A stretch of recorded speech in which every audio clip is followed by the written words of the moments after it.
तुलसी महारानी नमो नमः, हरि की पटरानी नमो नमः। धन तुलसी पूर्ण तप कीनो, शालिग्राम बनी पटरानी। जागे मंत्र मंजीरी, कोमल श्रीपति कमल चरण लपटानी। धूप दीप नैवेद्य आरती, पुष्प की वर्षा बरसानी। 56 भोग 3600 व्यंजन, बिन तुलसी हरि एक न मानी। सभी सखी मैंने तेरो, यश गावे भक्ति दान दीजे महारानी। नमो नमो तुलसी महारानी, नमो नमो तुलसी महारानी। तुलसी महारानी नमो नमो। कार्तिक मास महात्म कथा अध्याय 23। 23वां अध्याय वर्णन। आंवला तुलसी जान, पढ़ने सुनने से कमल हो जाता कल्याण।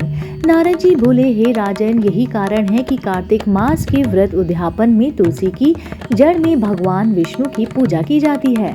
तुलसी भगवान विष्णु को अधिक प्रिय है। जी हाँ राजन, जिसके घर में तुलसी वन है वह घर तीर्थ स्वरूप है, वहाँ यमराज के दूत कभी नहीं आ पाते। तुलसी का पौधा सदैव सभी पापों को नाश करने वाला तथा अभिष्ट कामनाओं को देने वाला है। जो श्रेष्ठ मनुष्य तुलसी का पौधा लगाते हैं वे यमराज को नहीं दिखते। नर्मदा का दर्शन, गंगा का स्नान और तुलसी वन की संगर्ग, ये तीनों एक समान कहे गए हैं। जो तुलसी की मंजरी से युक्त होकर प्राण त्याग करता है वे सैकड़ों पापों से युक्त ही क्यों ना हो तो भी वे यमराज उसकी ओर नहीं देख सकते। तुलसी को छूने से कामिक, वाचिक, मानसिक आदि सभी पाप नष्ट हो जाते हैं। जो मनुष्य तुलसी दल से भगवान का पूजन करते हैं वे पुनः गर्भ में नहीं आते, अर्थात जन्म मरण के चक्कर से छूट जाते हैं। तुलसी दल में पुष्कर आदि समस्त तीर्थ, गंगा आदि नदियां और विष्णु प्रवृत्ति सभी देवता निवास करते हैं। हे राजन, जो मनुष्य तुलसी के काष्ठ का चंदन लगाते हैं उन्हें सहज ही मुक्ति प्राप्त हो जाती है और उनके द्वारा किए गए पाप उनके शरीर से छू मंतर हो जाते हैं।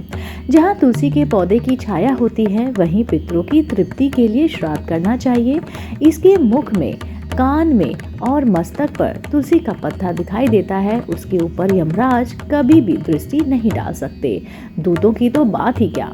जो प्रतिदिन आदर पूर्वक तुलसी की महिमा सुनता है वह सब पापों से मुक्त और ब्रह्मलोक को जाता है।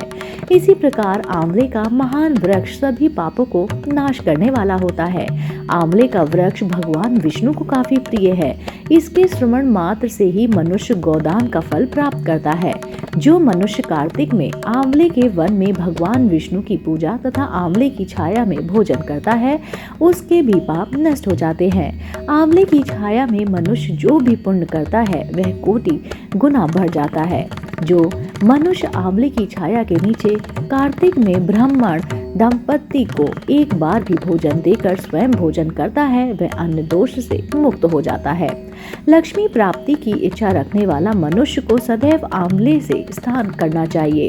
नवमी, अमावस्या, सप्तमी, संक्रांति, रविवार, चंद्र ग्रहण तथा सूर्य ग्रहण के दिन आंवले से स्नान नहीं करना चाहिए। जो मनुष्य आंवले की छाया में बैठकर पिंड दान करता है उसके पितर भगवान विष्णु के प्रसाद से मोक्ष को प्राप्त होते हैं। जो मनुष्य आंवले के फल और तुलसी दल को पानी में मिलाकर स्नान करता है उसे गंगा स्नान का फल मिलता है। जो मनुष्य आंवले के पत्ते और फलों से देवताओं का पूजन करता है उसे स्वर्ण, मणि और मोतियों द्वारा पूजन का फल प्राप्त होता है। कार्तिक मास में जब सूर्य तुलसी राशि में होता है तब सभी तीर्थ, ऋषि, देवता और सभी यज्ञ आंवले के वृक्ष के वास करते हैं। जो मनुष्य द्वादशी तिथि को तुलसी दल और कार्तिक में आंवले की छाया में बैठकर भोजन करता है उसके 1 वर्ष तक अन्न संसर्ग से उत्पन्न हुए पापों का नाश हो जाता है।